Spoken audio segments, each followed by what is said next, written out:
सीधी जिले में यूजीसी कानून को लेकर सवर्ण समाज ने कलेक्ट्रेट प्रांगण में विशाल धरना प्रदर्शन किया और महामहिम राज्यपाल के नाम जिला कलेक्टर को ज्ञापन सौंपा। वीतिका भवन सीधी में आयोजित इस धरना प्रदर्शन में रॉयल राजपूत संगठन, करनी सेना तथा अखिल भारतीय ब्राह्मण महासभा के पदाधिकारियों सहित ब्राह्मण, क्षत्रिय और वैश्य समाज के लोग बड़ी संख्या में शामिल हुए। प्रदर्शनकारियों ने विश्वविद्यालय अनुदान आयोग से जुड़े कानून को वापस लेने की मांग उठाई। कार्यक्रम में रॉयल राजपूत संगठन के विक्रम सिंह, भूपेंद्र सिंह, रहीश सिंह सहित संगठन के वरिष्ठ पदाधिकारी उपस्थित रहे। वहीं अखिल भारतीय ब्राह्मण महासभा सीधी के जिला अध्यक्ष पंडित राकेश दुबे, समाज सेवी पुष्पराज मिश्रा, शत्रुघ्न पांडे सहित अनेक लोगों ने ज्ञापन सौंपकर अपनी मांगों को रखा। प्रदर्शन शांतिपूर्ण रहा और प्रशासन को ज्ञापन सौंपकर कार्रवाई की अपेक्षा जताई गई। सीधी से संवाददाता टीपी मिश्रा की रिपोर्ट। इस यूजीसी काले कानून निम्नलिखित है, जिसमें अखिल भारतीय ब्राह्मण समाज सीधी, श्री राजपूत करनी सेना, श्री रॉयल राजपूत संगठन, अखिल भारतीय क्षत्रिय महासभा सीधी, वैश्य समाज सीधी, आर्यवत ब्राह्मण समाज, श्री करणी सेना जिसमें चंदेल साहब जी हैं, वैश्य समाज, आप सभी का आए इस कार्यक्रम में आप सभी का बहुत बहुत धन्यवाद, स्वागत, वंदन, अभिनंदन करता हूं। इस यूजीसी एक्ट जो काला कानून है, इसके बारे में मैं मात्र 1 मिनट आपसे सब लोगों, क्योंकि काले कानून जो है हमारे छात्र के भविष्य का अंधकार है, इनका भविष्य खत्म हो रहा है। इस कानून को आप वापस लीजिए। हमारे कार्यक्रम पहुंचे अधिवक्ता संघ के वरिष्ठ जन, उनका भी हार्दिक स्वागत, वंदन, अभिनंदन करता हूँ। पत्रकार मीडिया, इलेक्ट्रॉनिक मीडिया के बंधु हमारे यहाँ पे पहुंचे, उनका भी स्वागत, वंदन, अभिनंदन। सीधी जिले के विभिन्न तहसीलों से भी यहाँ पे आए हुए हमारे रामपुर, नैनीताल, सिहावन, मझौली जिले के विभिन्न क्षेत्रों से जो आए हैं सवर्ण समाज के वरिष्ठ जन, भाई बंधु, आप सभी का भी इस कार्यक्रम में स्वागत, वंदन, अभिनंदन है। अब हम लोग कुछ ही क्षणों में यहाँ से कलेक्ट्रेट जाएंगे ज्ञापन सौंपने के लिए। यूजीसी एक्ट कानून के बारे में मैं 1 मिनट आप लोगों से बोलूंगा। यह हमारे सवर्ण समाज के लिए आखिरी कील है, चाहे वो भाजपा हो, कांग्रेस, क्योंकि यहाँ पे एक पार्टी विशेष को हम दोष नहीं दे सकते।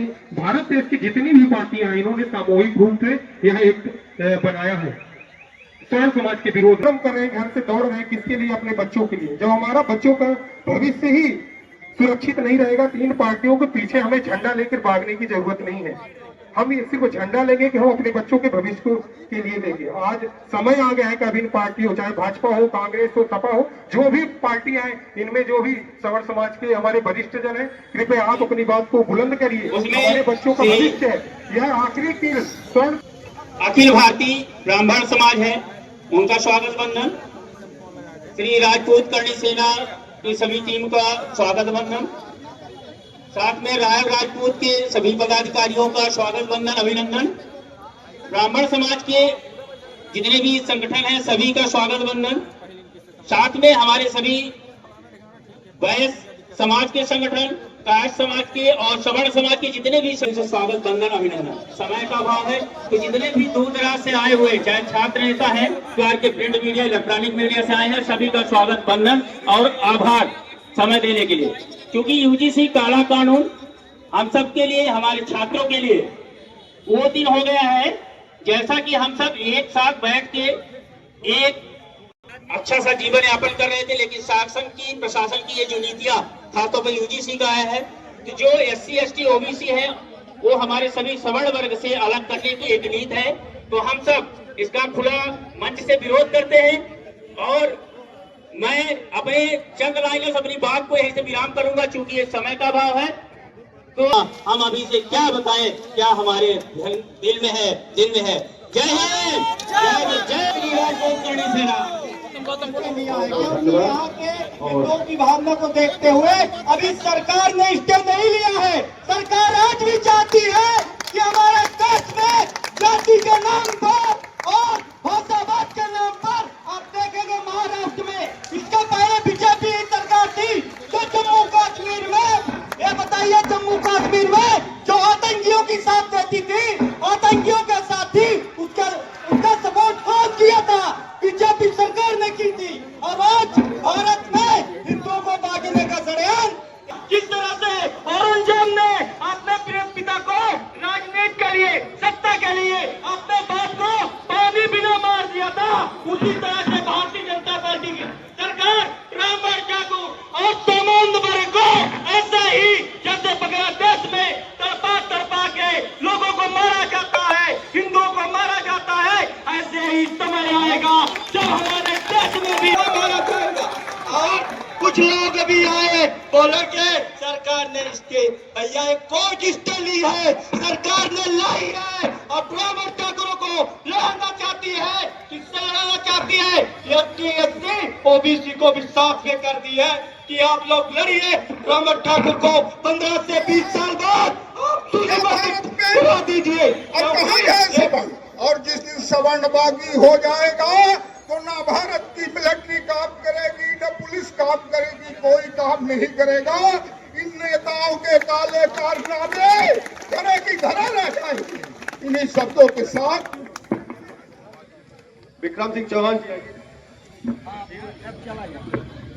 आज में बताने की तो शायद मुझको जरूरत नहीं, सब जागरूक हैं, सब जानते हैं।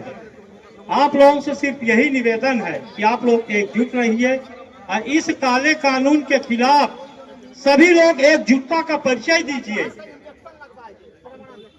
और आप लोगों से मेरा करबद्ध निवेदन है कि 1 तारीख को भारत बंद अगर पढ़ा रहा है और एसटी ओबीसी वर्ग का लड़का शराब लेकर के आ गया और उसने उसको मना कर दिया कि तुम शराब गलत लेकर के आए हो, तो वो टीचर उस एक्ट में फंस जाएगा। देश विश्व गुरु नहीं, विश्व दास बनने लायक नहीं रह जाएगा। इसलिए ये कानून नहीं पास होगा जो इसके लिए अंबेडकर वाले बन करके, ओबीसी बन करके वोट की राजनीति के बहुत शिकार हो रहे हैं। सरकारों से अपेक्षा मत करिए, सरकारों से गुहार मत कराइए। कोई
सब बंद है।